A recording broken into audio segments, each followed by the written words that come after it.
आप बड़े देखने की ख्वाहिश गर आप में है तो ये शहर आपके साथ है। आइए इलेक्शन यात्रा में हम आज देश की आर्थिक राजधानी मुंबई का जायजा लेते हैं। 2009 में इस शहर की 6 की 6 सीट कांग्रेस एनसीपी के गठबंधन ने जीती थी। तो आइए इस तेज रफ्तार शहर से रफ्तार मिलाते हैं और जानने की कोशिश करते हैं मुंबई का मिजाज।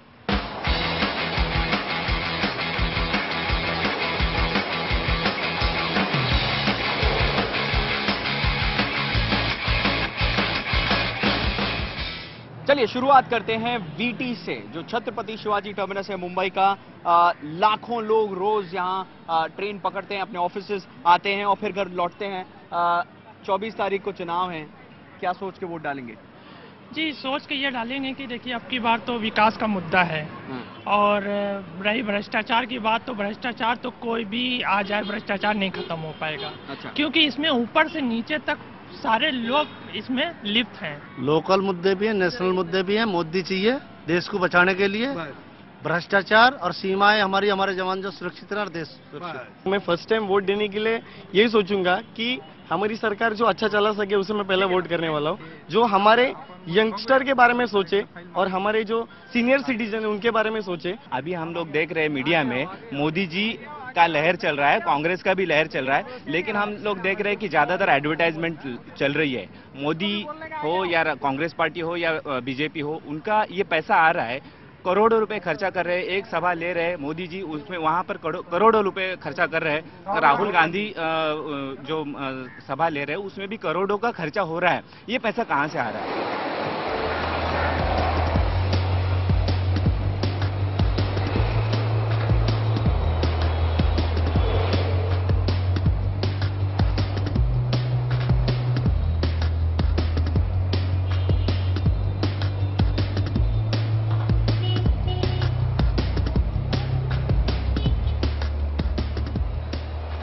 चलिए आगे बढ़ने से पहले कुछ युवाओं से बात करते हैं। हम मुंबई के मशहूर कॉलेजों में से एक सेंट जेवियर्स कॉलेज के बाहर हैं। यहाँ से विभिन्न क्षेत्रों में काफी जानी पहचानी हस्तियों ने यहाँ से पढ़ाई की है। आप में से कितने लोग बंक मार के आए हैं यहाँ पे? हम लोग का तो एग्जाम था। तो बंक नहीं किया आपने? अभी तक नहीं किया। वोटिंग वाले दिन 24 तारीख को कितने लोग बंक करेंगे? पोलिंग बूथ से बंक करेंगे, मेरा मतलब। पोलिंग बूथ से नहीं करेंगे। वोट करेंगे आप में 100%। इस बार देश के लिए वोट होगा, देश के लिए वोट करना है, देश की तरक्की के लिए वोट करना है, भ्रष्टाचार को मिटाने के लिए वोट करना है, ईमानदारी के लिए वोट करना है। आपके लिए क्या मुद्दे मुख्य हैं जिनके आधार पे आप सोच के वोट करेंगे? क्या सोच के वोट करेंगे? आई थिंक हम लोग सब एक तरीके का चेंज चाहते हैं, उसकी वजह से वो एक इंस्पिरेशन है जाके वोट करने के लिए। सो आई थिंक वो रीजन है कि मैं जाके वोट करूंगी personally. Corruption, poverty, education to the poor. जो पार्टी के फिलॉसफी है और जो हमारी फिलॉसफी है, अगर वो मैच हो तो मैं उन्हें वोट करूंगा। कि लोगों में निराशा बहुत ज्यादा है। इस बार पहली बार इस देश में अरविंद केजरीवाल नाम के व्यक्ति ने आम आदमी पार्टी का विकल्प दिया है कि आप ईमानदारी पर वोट दे सकते हैं, एक ऐसी पार्टी को वोट दे सकते हैं जो भ्रष्टाचार मिटाए। मैं नेता का नाम लूंगा, तुरंत बताना है आपको क्या सोचते हैं उसके बारे में। Arvind Kejriwal. Corruption free. Narendra Modi. Leader. Narendra Modi. Development. Rahul Gandhi. Women empower. Arvind Kejriwal. ईमानदारी, भ्रष्टाचार मुक्त भारत। राहुल गांधी। नो यूज, कुछ काम के नहीं आएंगे। नरेंद्र मोदी। डायनामिक। नरेंद्र मोदी। सेल्फिश। अरविंद केजरीवाल। भ्रष्टाचार free, corruption free. Rahul Gandhi. कुछ नहीं। कुछ आपका कोई ओपिनियन नहीं है उसके बारे में? चलिए, तो बहुत सारे लोग के बहुत सारे विचार हैं। कहते हैं कि इस बार मुंबई निराश नहीं करेगा, इस बार बड़ी मात्रा में लोग बाहर आके वोट करेंगे 24 तारीख को। इलेक्शन यात्रा जारी रखेगा। आप भी ऐसे एक क्षमतावान, कर्तव्यवान, आदर्शवान उम्मीदवार को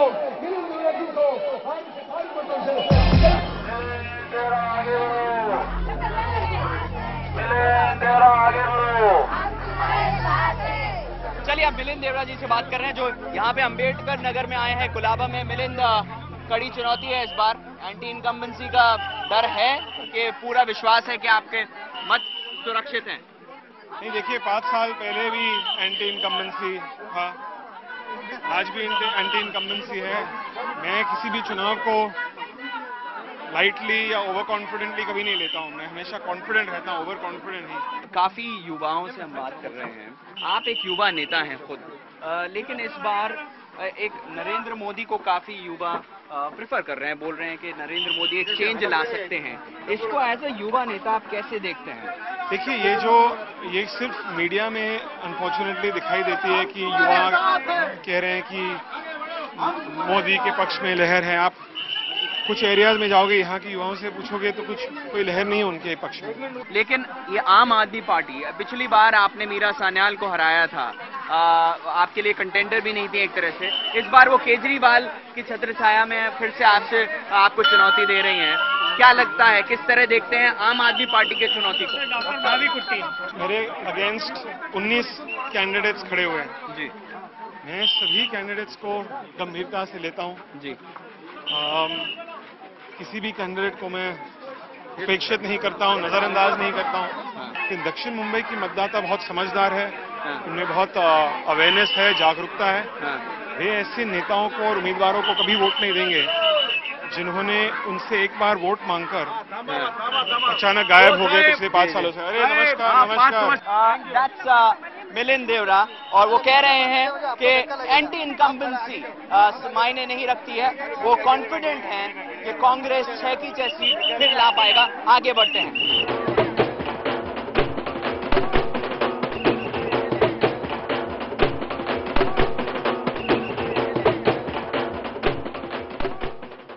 अब हम लालबाग इलाके में हैं। यहाँ पे ज्यादातर रहने वाले महाराष्ट्रियन लोग हैं और बहुत सारे काफी असमंजस में रहते हैं कि मनसे को वोट करें कि शिवसेना को वोट करें। इस चक्कर में क्या पॉलिटिकल समीकरण बनते हैं वो देखने वाली बात होगी।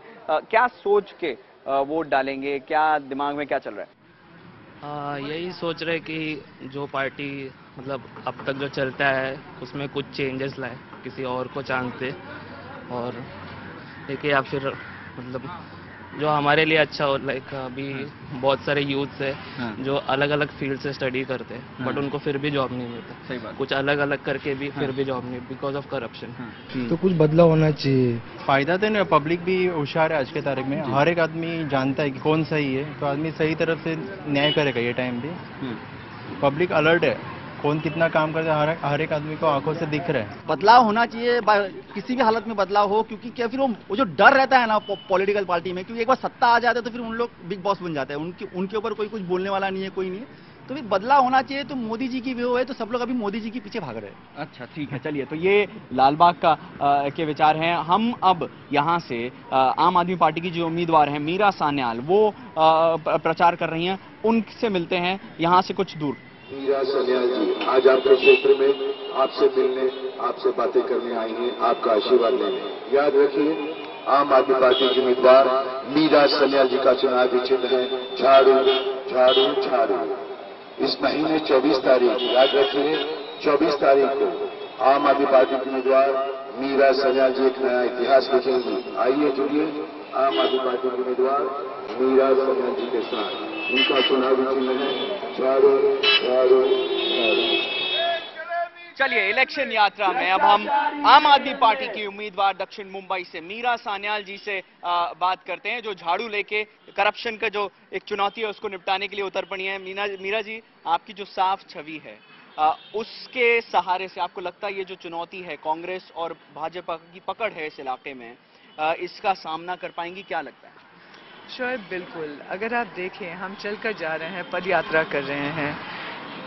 ये आप शहर का हाल देखिए, सड़कों का हाल देखिए, पेवमेंट का हाल देखिए, घरों का हाल देखिए, बेरोजगारी का हाल देखिए। मतलब बहुत ही खराब स्थिति है। 2009 में, जैसे आप जानते हैं, मैं लड़ी थी। 2014 में ये उम्मीद थी कि कुछ स्थिति बदलेगी, इसमें बेहतर कुछ होगा, लेकिन बिल्कुल ही नहीं हुआ है। तो अगर आप लोगों से मिलें तो वो बहुत निराश हो चुके हैं। निराशा एक बात होती है मीरा जी, लेकिन आपको नहीं लगता हर जगह एक सवाल लोग पूछ रहे हैं कि दिल्ली में 49 डेज में चले गए आपकी सरकार, तो वो एक तरह से जो मुंबई में नहीं हुआ लेकिन दिल्ली में हुआ है, उसका खमियाजा कहीं आपको ना भुगतना पड़े, ऐसा आपको डर नहीं लगता है?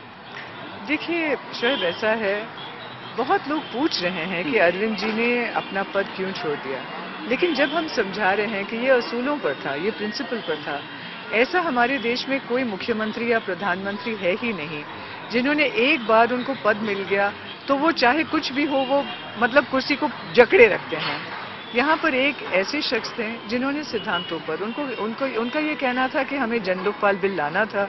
जब साफ नजर आया कि कांग्रेस और भाजपा मिल करके ये होने ही नहीं देंगे तो उन्होंने अपना पद त्याग दिया। चलिए, तो ये थी मीरा सान्याल। शुक्रिया बात करने के लिए। मीरा जी, आप कंटिन्यू रखें अपनी सभा। झाड़ू लेके आम आदमी पार्टी इस बार कांग्रेस और भाजपा को इस इलाके में चुनौती देने के लिए उतर चुकी है। अब हम ब्रेक लेते हैं और ब्रेक के बाद हम मुंबई के उत्तर पूर्वी इलाके में जाएंगे जो पश्चिम से काफी अलग है। देख कितनी गंदगी यहाँ पे, ये बीमारी होगी, लोग मच्छर काट रहा है, मलेरिया बुखार हो रहा है। यहाँ पर गंदगी बहुत है, यहाँ पर गंदगी बहुत है, पानी जमा रहता है, बस ये।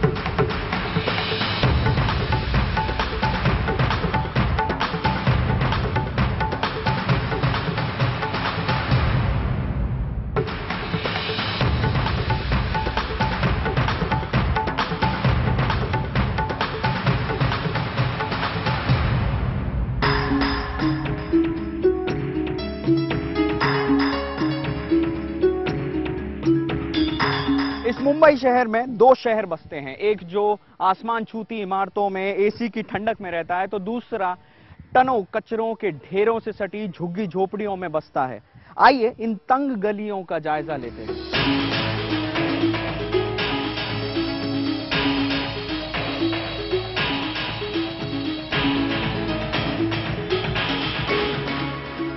ये कितनी गंदगी यहाँ पे, ये बीमारी होगी, लोग मच्छर काट रहा है, मलेरिया बुखार हो रहा है। यहाँ पर गंदगी बहुत है, यहाँ पर गंदगी बहुत है, पानी जमा रहता है, बस ये। इससे मच्छर होता है, कीड़ा होता है और बच्चे बीमार हो रहे हैं।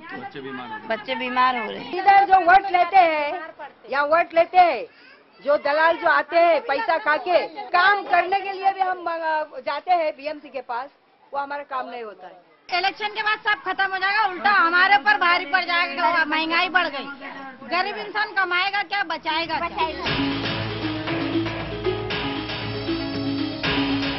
अत्याचार मिटाना है, देश को बचाना है। पुन्हा अयोध्येच्या मंदिर मशिदीवरती आता जाहीरनामा करतात।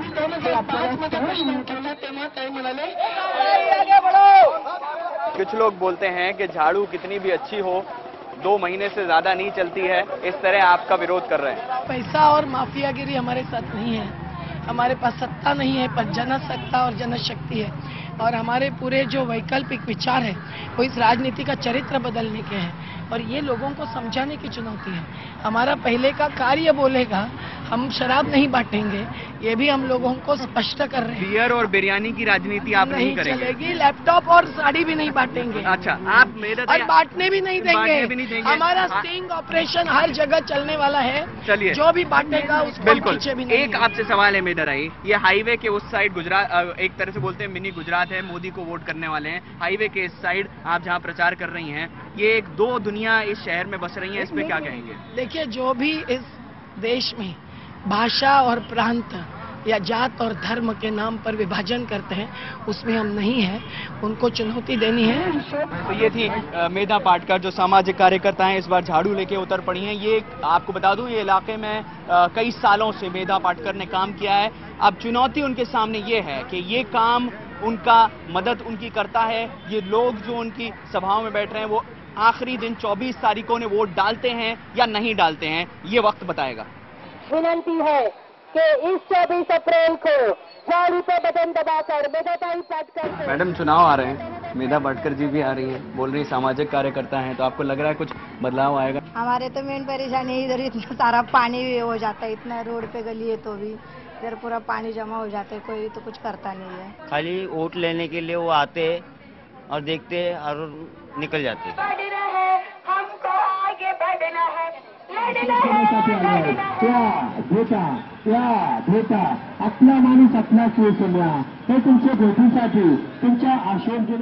इलेक्शन यात्रा में हम घाटकोपर स्टेशन वेस्ट के बाहर हैं और बीजेपी के उम्मीदवार डॉक्टर किरीट सोमैया यहाँ पे जो कम्यूटर्स निकल रहे हैं रेलवे स्टेशन से, उनसे बात कर रहे हैं, उनसे हाथ मिला रहे हैं।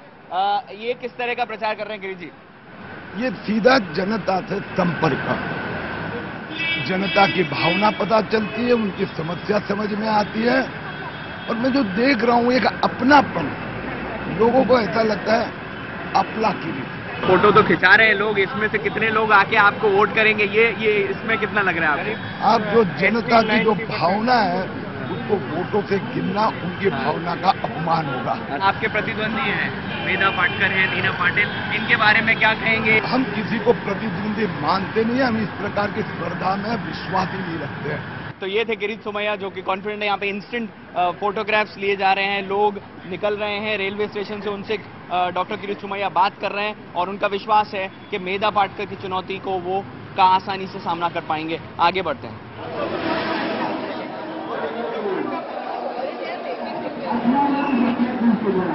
मुंबई की लाइफलाइन माने जाने वाली लोकल ट्रेन, यहाँ पे लाखों लोग रोज सफर करते हैं। हम घाटकोपर स्टेशन पे हैं और लोगों से जानने की कोशिश करते हैं कि चुनाव के बारे में क्या सोचते हैं। कोई भी सरकार आने दो, कोई भी हो, भ्रष्ट तो है ही है, लेकिन उसमें से जो कम भ्रष्ट है, जो कम करप्शन वाला है, वो देखना है। बदलाव चाहिए, बदलाव चाहिए। क्या बदलना चाहिए?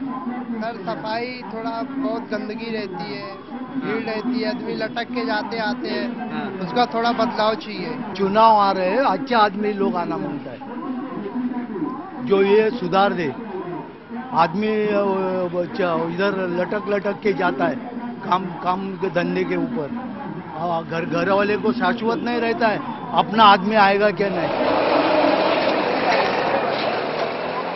रोज कितने देर आप ऐसी इतनी लंबी लाइन जो आप बीएसटी की बस की लाइन में खड़ी हैं, तो कितनी देर आप ऐसे खड़े रहते हैं? अराउंड 15 to 20 मिनट्स में रोज खड़ी रहती हूँ बस या ऑटो के लिए। आप बस चला रहे हैं, इतनी इंपॉर्टेंट सर्विस शहर के लिए कर रहे हैं, आपको क्या लगता है देश किसे चलाना चाहिए? वो अच्छे चलाना चाहिए। क्या लगता है अभी नेताओं में किसको आप अच्छा मानते हैं? नरेंद्र मोदी, राहुल गांधी, अरविंद केजरीवाल? कोई भी आने दो, लेकिन देश बचाना मानता है, कोई भी आने दो।